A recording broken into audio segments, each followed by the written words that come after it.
طويت صفحتها بالنسبة لنادي السيلية الذي يحتل المركز التاسع على مستوى أو الثامن على مستوى نهائيته وحضوره الكبير على مستوى منافسات بطولة الدوري.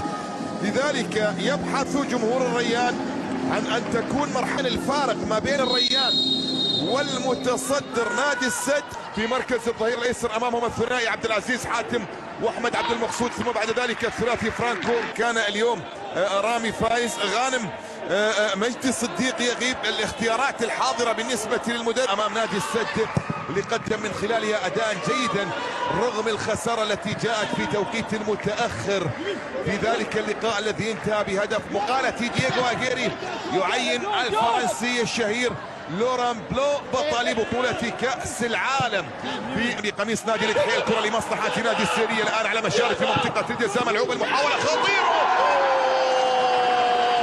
في مرمى فريقه الإيراني الذي يتواجد أساسيا. تقدم بنتيجة المواجهة مبكرا جدا. الموسم الماضي 1-1. الموسم قبل الماضي ياسين ابراهيمي في القسم الثاني سجل هدف المباراة الوحيد انتهت بهدف مقابل لا شيء.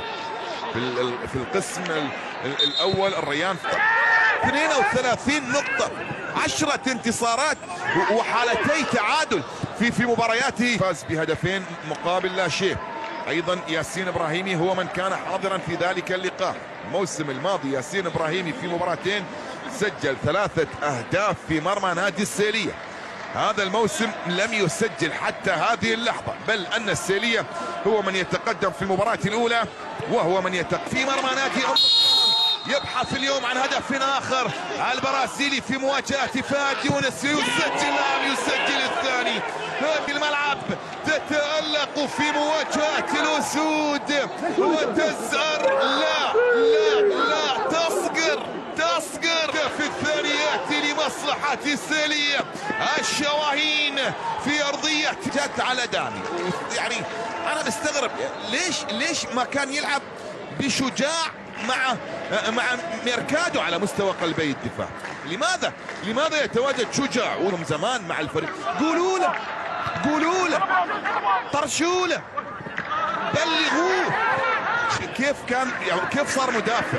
لأن لوران بلان مدافع ويلعب في نفس مكان دامي تراوي، فراح يستغرب شلون صار مدافع.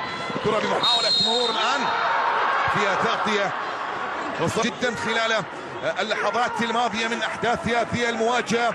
الآن يبحثون عن هدف خارج نطاق التغطية تماما. في مباراة اليوم كما ذكرت يمكن بحكم أنه يلعب في مركز غير مركزه. هنا ميمي مرور بشكل مثالي جدا الآن، لكن تغطية من العبيدي، إبعاد في التوقيت المناسب، وصلت في الجانب الآخر وتحولت إلى خارج أرضية ملعب رمي التمام. في المواجهة يجد نفسه الآن يجري تبديلا آخر خلال لحظات قليلة قادمة من أحداث هذه المواجهة. مين؟ عادل يبدو بأن غير هو التبديل نفسه، عادل غير قادر، لكن ايضا دخول في التوقيت المناسب. تغطية دفاعية، عودة من اجل المحافظة على مكتسبات شوط المباراة الاول بالنسبة لنادي السيلية. فرصة من اجل تسجيل الهدف الثالث والتسديدة تأتي لكن مرت بجوار القائم. ميمي يضرب كرة مرت بجوار القائم. في غيره من الاشياء، المباريات اللي تتابع على قنوات الكاس تضاهي القمم، والسبب رابطة مشجعين السيلية في وين؟ في العراق. ليش؟ عشان خاطر ميمي. جمهور العراقي دائما حضوره كبير، حضوره رائع وحضوره مؤثر بشكل مميز على مستوى المتابعة وعلى مستوى التغطيات وعلى مستوى الجماهيرية، ودائما ما يقفون خلف من يمثل بلادهم، ودائما ما يعني يرفعون لنجمهم ويمجدون له ويعطون اللي يستحقه إذا ما كان يستحق التحية والتقدير والاحترام. والأمثلة عندنا كثيرة خلال السنوات وسنوات. دائما اللاعب العراقي يتألق في الملاعب القطرية. وكما ذكرت من الراحل احمد راضي الذي جاء وسجل حضورا متميزا مع العربي والصدق، وبعد ذلك ومع ذلك التوقيت راضي شنيشل، وبعدين جانا يونس محمود، جت الكثير والكثير من الاسماء، علي رحمه، وفي الفترة الأخيرة أحمد إبراهيم، ويأتي الآن ميمي وينضم إلى ميمي بشار رسل. كلهم مميزين جدا. كرة بمحاولة 5 أهداف لميمي، 1 في الريان، 2 في الخريطيات، 2 في الغرافة، و1 في مرمى الدحيل. عفوا 6 بالنسبة للاعبين في أرضية ملعب. إعطاهم الحافز من أجل تقليص الفارق في شوط المباراة الأول، من أجل هدف يعيد الآمال مرة أخرى للحصول على نقاط المباراة الثلاث، وأن يتم الاستغناء عن يوهان بولي من العام قلناها أن يوهان بولي أقل بكثير من طموحات أن يكون المهاجم الأساسي في تشكيل. لمسة تعود من جديد بأقدام اللاعب الإيراني، محاولة لتغيير كامل اتجاه اللعب، مثالية جدا وصلت في الجانب الآخر، لكن يبدو بأن هنالك راية. نعم تأتي الراية. كرامبوجي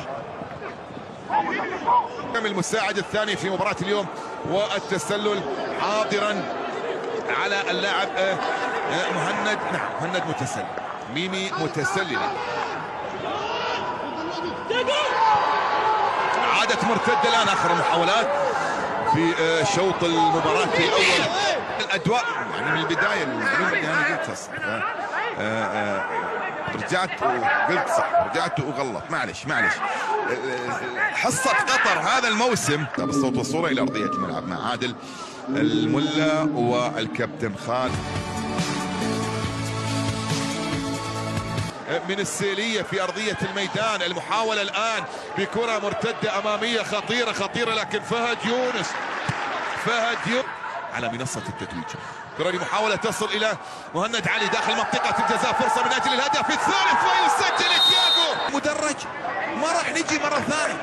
حضور خصوصا الأطفال ما منعت الراية، أعطت الريان حق، لأن لا وجود لهدف في لقطة الماضي. الآن ممكن أن يأتي الهدف، دخول إلى داخل منطقة الجزاء. كرة لمحاولة خطيرة جدا، لكن مرت كرة ميمي مرت إلى خارج أرضية الملعب إلى رمية تماس. توغل انطلاق الآن، ثالث ركنية على التوالي تأتي لنادي السيلية في أرضية الملعب، وصلت إلى ركلة أو رمية تماس. هذه الكرة، هنا التوغل، هنا المحاولة، هنا الدخول إلى منطقة الجزاء، هنا الانطلاق، هنا الاختراق عن طريق ميمي، هنا الحسرة بالنسبة للمدرب.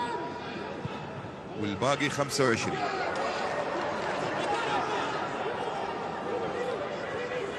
كرة فيها تقدم، محاولة لمصلحة نادي السيلية ملعوبة، لكن أيضا اصطدمت، وتحولت إلى ركلة ركنية. يبحث عن التسجيل بكل تأكيد، صار له فهد يونس. انطلاقة ميمي من جديد، مر بكل سهولة من أمام دامي تراوري، ثم بعد ذلك من أمام ميركادو. الاستلام والتسليم، التمركز، التحرك، غيرها من الأمور، هذه أشياء خلاص. كرة بمحاولة عن طريق مهند علي، كان عليه 9 أهداف كأقوى خط هجوم، أو عفوا كأقوى خط دفاع في هذا الموسم. محمد مدثر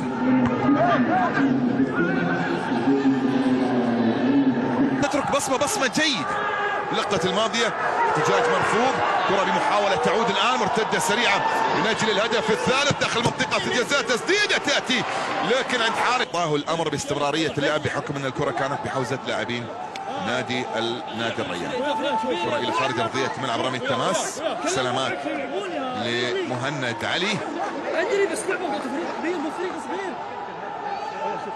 مجهود كبير جدا من مهند اليوم، الاستمرارية إلى حين انتهاء اللعبة، ثم بعد ذلك عاد ورفع الراية. أيضا يوسف الشمري رجع ورفع الراية على فكرة، لكن بحكم الاعتماد على الكرات المرتدة كان وراء معظم الكرات المرتدة لنادي السيلية في شوط المباراة الثاني، لذلك سانا ما يسبب قلقا لمدافعي نادي الريان.